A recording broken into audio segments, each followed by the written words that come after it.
Bonjour à tous et bienvenue dans ce nouveau chapitre du cours consacré à l'apprentissage de l'HTML.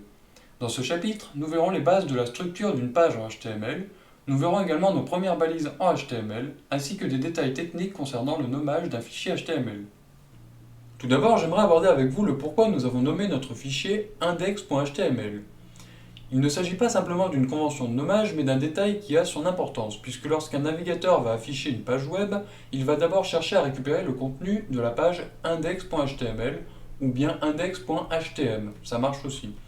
S'il ne la trouve pas, il cherchera la page default.html ou .htm, et s'il ne la trouve pas non plus, il cherchera le fichier home.html ou .htm.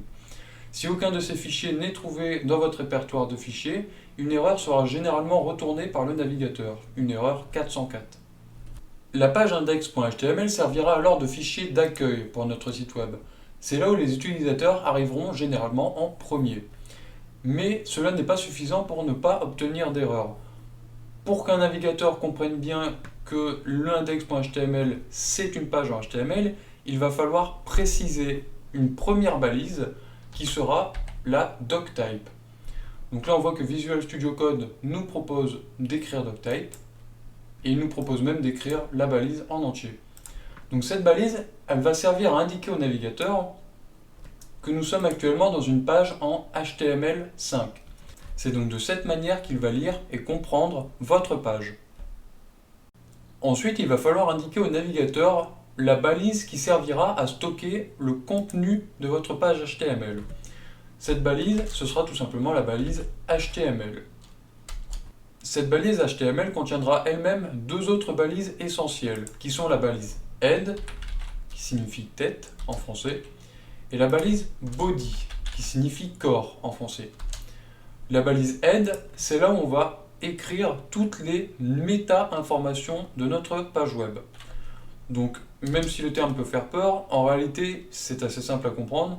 C'est toutes les informations essentielles du site web.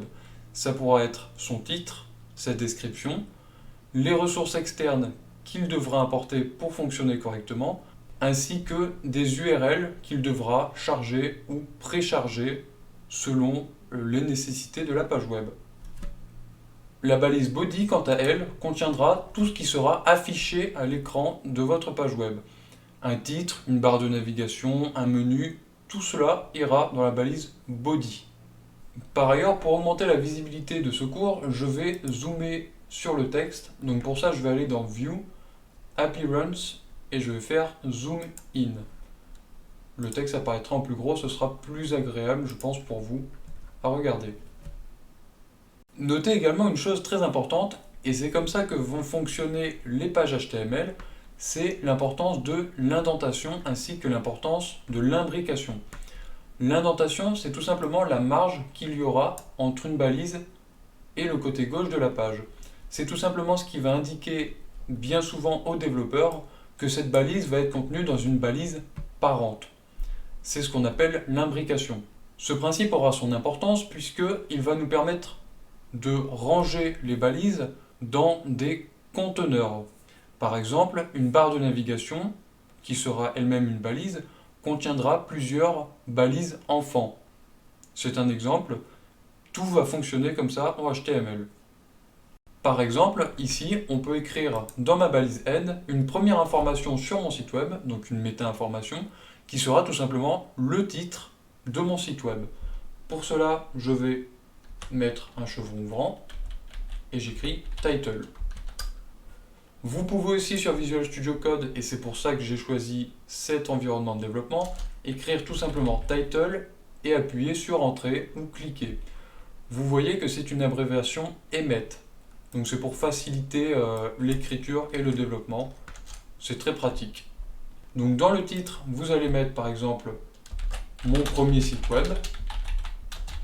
Et ce sera tout simplement le titre qui sera affiché dans l'onglet de votre site. Pour s'en rendre compte, on peut se rendre dans le dossier de notre site web et ouvrir la page index.html. Pour cela, on clique dessus ou on fait clic droit ouvrir. Voilà. Je vais donc avoir un onglet comme ceci qui va s'ouvrir et vous voyez que le titre sera mon premier site web. C'est parce que j'ai mis la balise title, mon premier site web. Vous remarquez donc que la balise title est bien contenue dans la balise head, qui est elle-même contenue dans la balise HTML. On peut également commencer par écrire du contenu dans notre page HTML. Donc j'expliquerai dans les prochains chapitres à quoi servent et que veulent dire ces balises, mais on peut écrire tout d'abord un titre, qui sera par exemple mon premier titre, et un premier paragraphe, qui sera mon premier paragraphe. Donc vous pouvez sauvegarder avec CTRL plus S et recharger votre page. Pour pouvoir synchroniser directement ce qu'on écrit avec notre site web, on peut également, grâce à l'extension que nous avons téléchargée et installée dans le précédent chapitre, cliquer en bas à droite sur l'option Go Live.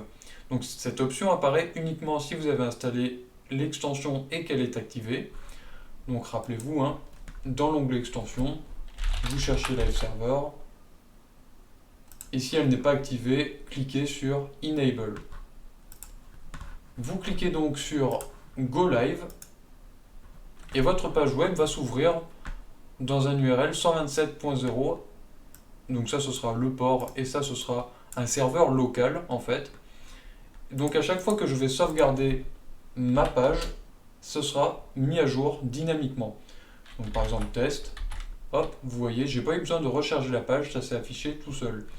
Ce sera très pratique pour les prochains chapitres et même pour vous-même. Voilà, donc je pense que ce sera suffisant pour ce chapitre. Si vous voulez vous entraîner, je vous invite à effacer tout ce qu'on a fait pendant ce cours et à tout simplement nous apprendre à réécrire les balises. Donc je pense que la plus compliquée dans ce chapitre aurait été la balise doctype, mais ne vous inquiétez pas, une fois que vous la connaissez et que vous la connaissez par cœur, c'est plus un problème. Et à réécrire du coup les balises HTML, head et body. Si vous voulez faire ça plus rapidement, il y a également sur Visual Studio Code un raccourci qui est très pratique pour pouvoir créer une base de page HTML. Pour cela, vous allez tout simplement appuyer sur le point d'exclamation et appuyer sur Tab.